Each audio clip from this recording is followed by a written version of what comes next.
Hello, everyone. Mm, I think today's topic is more unique and interesting than ever. We're not discussing adults or children, and we're not diving into royal betrayals. We're talking about dolls. Have you ever considered that Meghan has misled people around the world with her dolls? It's quite disturbing. I get chills while working on this content, but I feel it's my duty to reveal Meghan's true self. If you're excited about this topic, press 1. If you're not excited, please click like. Now let's dive into the main content of today's live stream. Meghan's fake dolls have finally been exposed. Oprah has banned the Sussexes from the Los Angeles mansion, and Harry's dilemma is now out in the open. Meghan gets upset because Harry doesn't let her shine. Tensions rise during a baby showcase event. Harry's facing a crisis. He doesn't receive the same respect now that he's out of the royal family, especially during the launch interview. The main issue revolves around Meghan Markle. She struggles with not being the center of attention. When everyone focused on their new baby, Meghan became uncomfortable and quickly ended the photo shoot. Right now, Harry seems to only know how to complain about the media. He has changed dramatically. It's sad to see how he went from being a young, dynamic, and admired figure to where he is now. Not only has his popularity and love turned into a burden, but he also spends his time whining about the media instead of confronting it like he used to. This makes me feel the loss of not just his reputation, but also his personal qualities. Meghan is someone who always wants to be the center of attention and refuses to take a back seat to others. She often interrupts polo events, eager to stand out. The image of Meghan wearing a wide-brimmed hat and acting enthusiastically portrays her as a woman who never stops trying to attract attention, no matter the time or place. This behavior reflects not just her personality, but also highlights a selfish attitude that shows a lack of respect for others. After giving birth, Meghan continued her habit of hugging her belly as if she hadn't just had a baby, which makes me question how a real mother could forget about her newborn. There's even a clip where she keeps rubbing her head in that same position repeatedly. I can't help but think how uncomfortable that must be for a soft-headed baby. Hugging or massaging a child's head can actually harm their development, and it requires careful attention and extra care. Meghan is not demonstrating good parenting. The two of them seem to think it was a big joke to showcase their dolls to the public. With her anger at the press and a reluctance to comply with royal life, this arrogant couple tried to make a mockery of the situation at the expense of the press and the public. When the truth finally comes out, the timid press will stop at nothing to expose them. They'll claim they always knew every detail, and those two will be kicked out of the royal family along with their fake dolls. There's a complete lack of respect for the photographers and interviewers when they cover the baby's head and face. No other royal has ever kept a baby hidden like that. With all the noise from the cameras and the repeated sounds and voices in the room, the baby is likely to flinch and become startled. No, Harry and Meghan, we weren't fooled. When asked to show the baby's face, they did nothing but prove they're a nasty pair of liars and cheaters. If this is true and these two hustlers pulled this off, it's a major problem for the British royal family. How can they admit to this? These two really don't look good. The baby has the sweetest temperament, never wakes up, never cries, and doesn't even poop in his diaper. I had no idea having a newborn could be so easy. While every baby is different, when a mother describes her newborn like this, it raises some red flags. Meghan seemed very uncomfortable, embarrassed, and awkward, as if this was the last thing she wanted to do. That behavior is really at odds with typical attention-seeking actions, plus a new mother usually tends to be the one holding the baby. She may be feeling humbled, but Meghan is also proud of her new bundle and eager to show off the baby. A newborn usually squirms and makes a variety of facial expressions, with tiny hands often curled into fists. This baby looks just like a doll. It seems these two plotted and planned this entire fake charade for money, involving this poor child with no royal blood who has to pretend for the rest of his life. How cruel are these two? Harry appeared so inexperienced he laughed, surprised they managed to pull off this trick.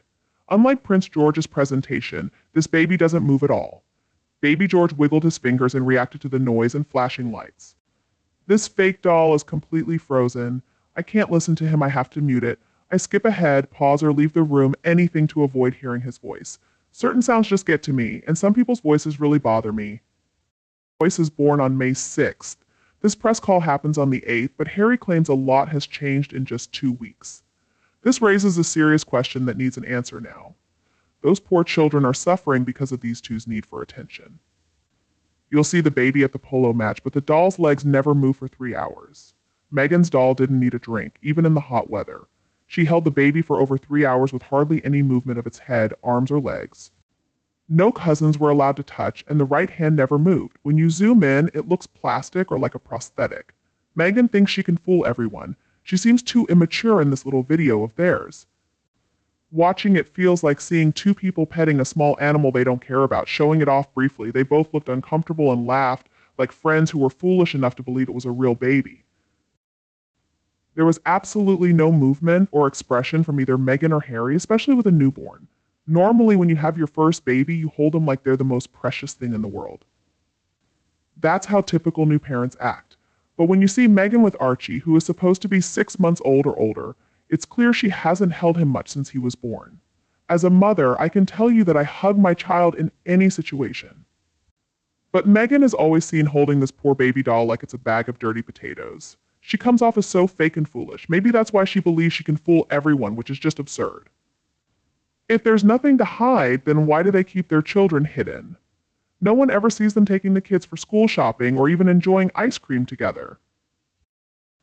Don't you find that suspicious? Even the neighbors around Harry and Meghan's house confirm that there hasn't been a single sound from the children. Harry and Meghan always go out alone without any kids. I suspect they're hiding them and using them as props during William and Catherine's coronation day to steal the spotlight. My biggest concern is the unnatural way Meghan and Harry talk about the supposed baby. They may even describe the child's temperament, saying some days are challenging. They talk about parenting after just 2 or 3 days with little experience, but focus more on their work instead of discussing what's ahead. It's odd that they don't want to show off their baby to admirers like most new parents do. If one day Meghan suddenly becomes derailed when a journalist asks, "Please tell us about your new baby," it would be very telling. Who knows? Maybe she'll say, "Oh, he's great, doesn't cry, doesn't need to be fed, doesn't need to be bathed, can be kept anywhere, and is made of flexible plastic. I just laugh so hard, it's hilarious." By the time she realizes what's happening, it'll be too late and everything will be exposed. It just shows the lies they've told. Apparently, the palace wasn't even aware that the baby had been born. They were only given the announcement details right before Harry called a press conference to make the announcement himself. Once again, the anger at the fraud Harry and Meghan are pulling on the public becomes clear. What a terrible thing to do. They've defied the public and their families to carry out these dark plots. They shouldn't be considered members of the royal family. I have 3 grandchildren, and none of them just lie there. Additionally, babies make all sorts of noises even while sleeping. I remember watching this clip when it first came out. At one point, the baby moved his finger and pressed on the blanket as if he was pressing a button that triggered the doll's changes. If I ever held any of my children like that, they would open their eyes and move their heads and arms, not just slightly. When Harry and Meghan introduced their child to the public, they appeared very nervous and insecure. There was a palpable sense of fear because their child looked stiff and didn't move at all. The most surprising thing was how rigid the baby was. When the photographer wanted a close-up of the child, Harry seemed to ignore the request and distracted everyone from the situation. Then Harry and Meghan quickly ended the conversation to draw the photographer's attention away from the baby. At first, she wraps her hands around her baby, just like she did throughout her pregnancy. Then she suddenly realizes, switches hands, and starts blinking rapidly. This should never happen after a mother goes through a tough birth. It's as if her entire body and mind forgot there was a baby there. Her actions are off-putting. The interview with Oprah originally aired in 2021, but was removed from online platforms after just 30 days.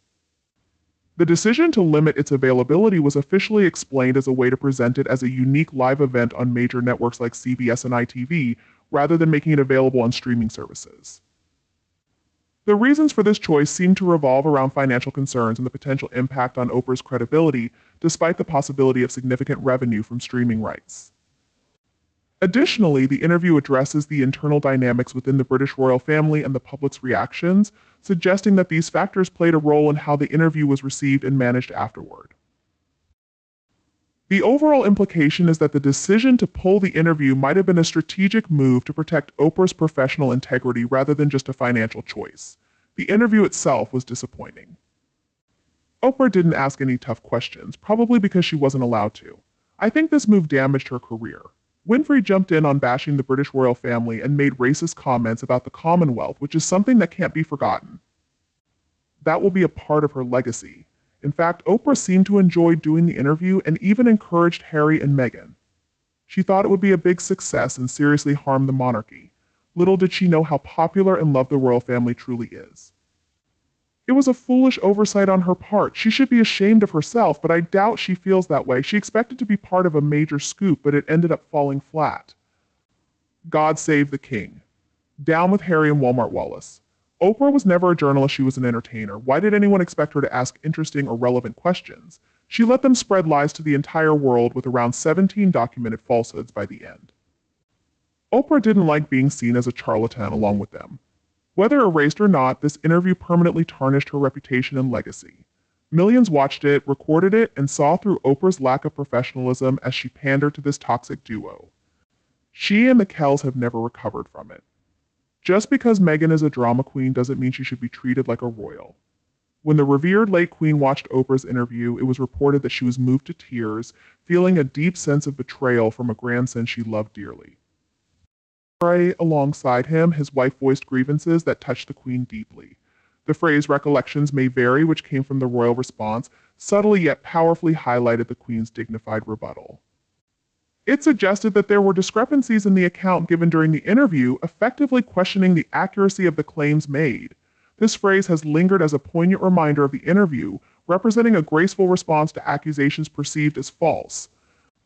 Before the interview, I paid very little attention to Harry's bride, I just didn't care.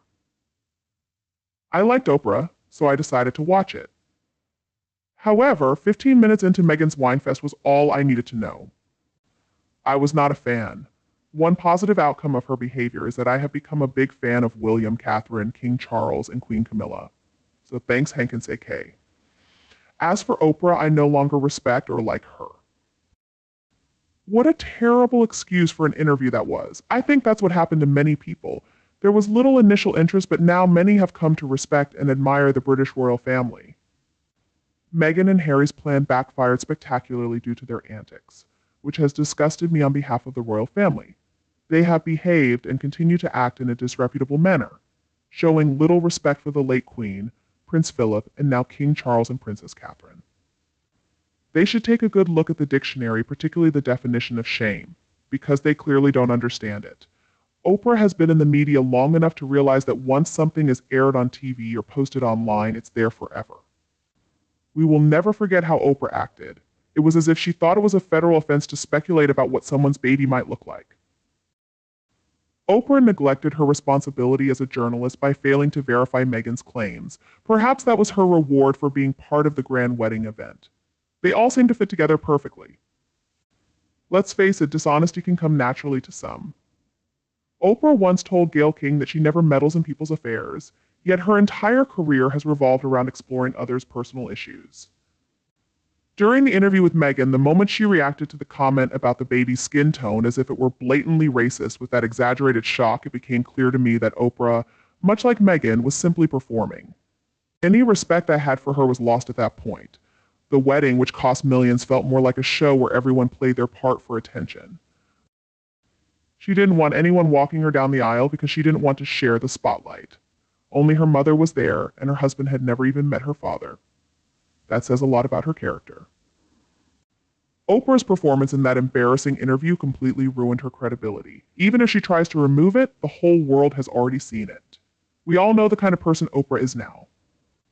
After that self-pitying interview designed to make money, I have zero respect left for Oprah, Gayle, Harry, or his wife. I refuse to watch or listen to anything they are involved in or support. Oprah, maybe your next show could be Lying for Dollars. Every time I see Meghan's overdone makeup and her pretend modest hairstyle from that interview, I get furious, and it only matches the frustration I feel toward Harry's childish expressions. That interview was a complete sham, and most people see it that way now. It's heartbreaking that the late Queen and Prince Philip had to witness it and possibly go to their graves thinking the world viewed them as racists. I can never forgive that. So far, the one who's lost the most is definitely Harry. He's lost his family, his friends, and the respect people once had for him has turned into hatred and bitterness. Harry is disliked because he's come across as smug, arrogant, and fake. He's always had those traits, but the palace and the gray suits he despises covered for him. Now the real Harry is out in the open for everyone to see. And that's thanks to Meghan Markle and their move to Montecito, far from the people who once protected his carefully crafted image.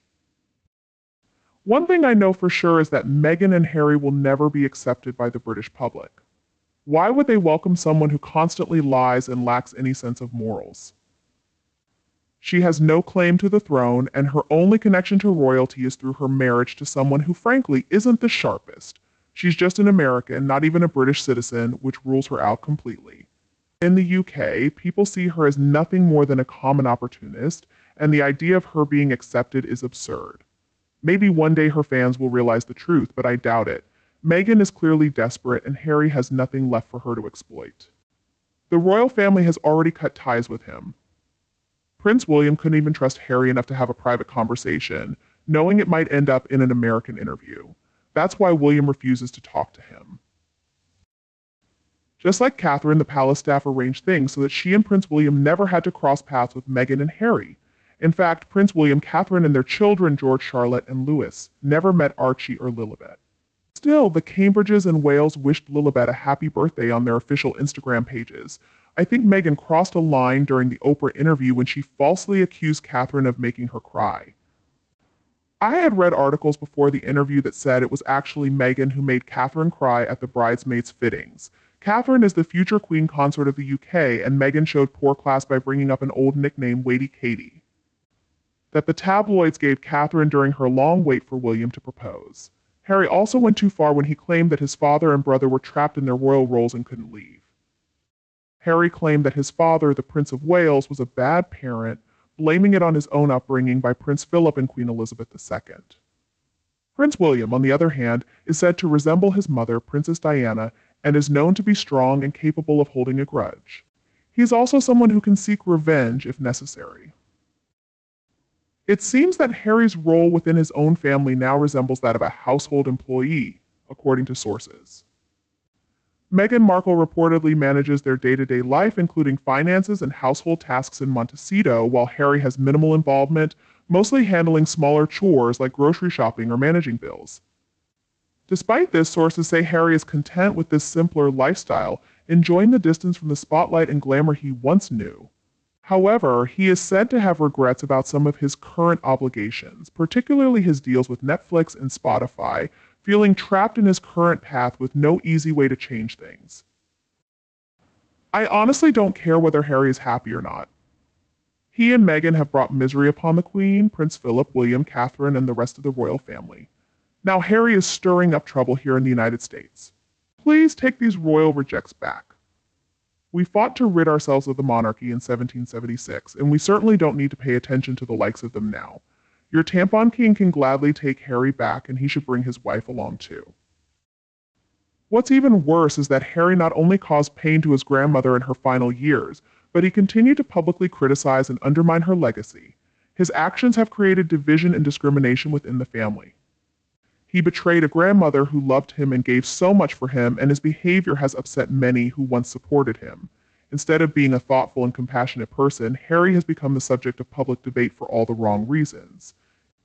Though he may seem happy now, he's no longer just the spare, he's become a part of Meghan and Doria's money-making scheme. Harry was once seen as an important figure in managing his household and day-to-day affairs, but in Montecito, it seems like he's just carrying extra weight. Can he handle it? Before marrying Meghan, Harry had a close family and many friends in England. But after the marriage, his life took a dramatic turn. He went from being a prince to supporting Meghan Markle and her family. Meghan, a former cable TV actress with a complicated past, used a well-worn tactic to capture Harry's attention and turned him into someone dependent and constantly complaining. I believe their marriage was more of a business deal designed for fame and profit. It seems clear now that their relationship is strained, and rumors suggest they may be living separately. Some even claim they don't have children because Meghan had a hysterectomy. In the end, Harry appears isolated without real friends or close family ties. Harry's life now seems like a personal tragedy. He has lost the connection and support of the people he once loved and trusted. It's a case of the blind leading the blind. His wife, Meghan, has always relied on others, first her father, then Trevor, then Corey, and finally the royal family. She doesn't seem to understand how to earn, save, or spend money wisely. Renting in Toronto, she has never even owned a home herself. Despite her constant talk about women's rights, she's always relied on men. It's hard to grasp her hypocrisy, which shows how selfish and clueless she truly is. Reports of Meghan throwing a tantrum, lying on the floor, and banging her head, as described by a Netflix employee, highlight the serious mental health issues she may be facing. These extreme reactions suggest that when Meghan doesn't get her way, especially under the pressures of work and media attention, she can lose control. This also suggests that Meghan may struggle with handling her emotions and stress now that she's left the British royal family. Without anyone to shield her or manage public fallout, her behavior is on full display for the world to see. There's no more damage control, leaving Harry looking like an entitled bully with anger issues. He seemed so jealous of his brother that he believed his anger alone could somehow shake or overthrow the monarchy. But reality hit him hard when he realized what he had truly gotten himself into. I wonder if Harry believes the king will actually save him from the mess he's made. Is he in serious shock over what's happened? He brought all of this upon himself, especially with the way he mistreated his entire family. He never knew how to function in the real world, and clearly that life doesn't suit him at all. How long can this charade go on? Do we really care if Harry is happy or not? He never considered his family's feelings when he spread lies about them, and frankly, I don't either. Didn't he claim that his father and brother were like prisoners and that he wanted to escape the zoo? Well, he deserves his current miserable situation. He wished for this, and now he's living it. I couldn't be happier that his wish came true. Unfortunately, it seems hopeless. Harry is an entitled brat, and his social climbing wife isn't any better. I wish them nothing, absolutely nothing. Harry needs to wake up and see himself as a working American. No more chasing wealth. Meghan will likely collapse soon. She lacks intelligence and always depends on others' success. The one thing she has accomplished is ruining a man's life. It's not that I feel sorry for Harry. These two seem perfectly matched, each one a grinder in their own way. I know exactly how Harry can fix things. He should divorce that vile woman, buy a small house on an isolated island, and spend some time in solitude reflecting on how poorly he has treated his family in recent years. Maybe then he would realize what he has lost. Perhaps he could even sit down and write a sincere apology to those he has hurt. Yes, he has the power to do this, but if he thinks it can all be fixed, he is quite delusional. It will never happen. His family can't trust him anymore, and Meghan wouldn't allow it. Once you've destroyed a relationship, it's unrealistic to assume it can be repaired. Harry's sour, miserable expression shows he is extremely unhappy in that terrible marriage. I wouldn't be surprised if Meghan doesn't even take care of him anymore. That's karma at work. He seems jealous of the admiration, status, money, and especially the royal title. It's clear he doesn't care about actual work. Harry should leave Meghan. If he doesn't want to abandon his kids, he could buy another house in California. Something is definitely wrong with him. Although he has children, he seems trapped in a situation that makes divorce unlikely. I believe they can't afford the legal battle. Harry appears to be jealous of the admiration, status, money, and especially the royal title. He doesn't seem to care about actual work. Harry should consider leaving Meghan. If he's concerned about his kids, he could buy another house in California. I really think the best way for him to fix things is to divorce that vile woman. He should find a small house on an isolated island and spend time in solitude reflecting on how poorly he has treated his family in recent years. Maybe then he would understand what he has lost. Perhaps he would even write a sincere apology to those he has hurt. He has taken it all upon himself. I don't feel any sympathy for him. My concern is for her. She seems to want things this way, ensuring it will never change. I read somewhere that Harry's job is to walk dogs. That probably includes picking up dog poop, so that must be his daily work. Maybe he does a bit of gardening, holds the door for his two bosses, carries bags, and nods along with a silly grin. I doubt Harry does much around the house or garden. It seems like Meghan is the one in control of everything. He may be ridiculed for allowing her to make all the decisions, possibly even the smallest details. It's clear that Meghan reminds him of what to do and how to do it to keep her happy. Maybe she even controls him to the point where he doesn't know how to handle basic tasks like paying bills. It wouldn't be surprising if Harry gives all his money to her and her mother-in-law to manage his finances. Control freaks love to have their finger on the pulse of those they manage, insisting on imposing their ideas and methods on their spouses or employees. Meghan seems indifferent to the family's finances, daily operations, and all other matters in Montecito. She has total control over everything, and Harry is foolish for allowing it. He hasn't learned basic life skills that every high school graduate should master when leaving home. It's unforgivable that his parents didn't recognize he was marrying a controlling, fame-hungry person. Welcome back to our channel. Recently, many people have noticed the similarities between Earl Spencer's divorce case and Harry's situation. The truth is that Harry and Meghan are almost on the verge of a breakup. To start with some sad news, Princess Diana's younger brother, Earl Spencer, is divorcing his wife, Karen Gordon. This is his third marriage, and he has expressed that he feels very sad about it. This announcement, made on June 8th, brings a heavy heart, especially considering the children involved. While many of his kids are grown, he still has a 12-year-old, and his recent divorce points to an unhealthy pattern in his life. Earl Spencer's words remind me of Harry's struggle after losing his mother, Princess Diana. He felt alone and reacted intensely. To cope with his pain, he wrote books, created documentaries, and gave interviews, but he ended up stuck in a cycle of anger and retaliation. Instead of healing, he became more self-destructive, bringing even more stress and sadness into his life. Now, Harry and Meghan seem to be on the edge of breaking up. Harry is looking for a home in the UK, as his friends in the US are staying away due to issues with Meghan. After being asked to leave Frogmore Cottage, the excitement of his new life in California has faded, and now Harry must confront a harsh reality. Harry feels stuck in a dull, everyday life far away from his family. The absence of friends nearby adds to his sense of loneliness and sorrow. His friends won't come to visit because they don't like Meghan, which makes him feel even more isolated and unhappy. Meghan's presence has brought a lot of arguments and stress, not just in their marriage, but also affecting how he connects with others. Living in California, far from his loved ones, Harry misses important moments like the D-Day commemorations, where he should have been present. Meghan's influence has taken away things that matter to him and has made his life more difficult.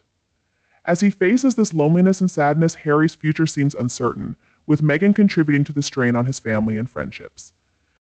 Harry feels unhappy and betrayed, which makes him stuck in a cycle of negative emotions. Each decision he makes seems to add to his sadness and frustration. He needs to confront his challenges and find a way to heal and move on, but this journey won't be easy. It will take time and effort. Harry is eager to find a permanent home in the UK, so he keeps pushing for security while living there. This shows how much he wants to visit England more often. Unfortunately, Meghan won't let him take their children back to the UK, leading Harry into a tough legal fight for visitation rights. This situation will bring many obstacles as he tries to keep close ties with his kids and ensure they connect with their paternal family. However, it seems that Harry might need to grow emotionally before being involved in any mental health discussions. It's okay not to feel okay sometimes, but no, Harry, it's not just about that. It's one thing to struggle with mental health, but another to lash out at your family, blaming them while turning to harmful behaviors like drinking and drug use because of personal issues. The real problem isn't Harry's past, it's the fact that he's his own biggest obstacle, stuck in a situation with no positive outcome in sight. We should be thinking about the children. One parent admits to drug use, while the other is known for dishonesty and erratic behavior in the pursuit of fame and wealth. These children seem isolated, often left with their grandmother. If this were any other family, Child Protective Services would likely be involved.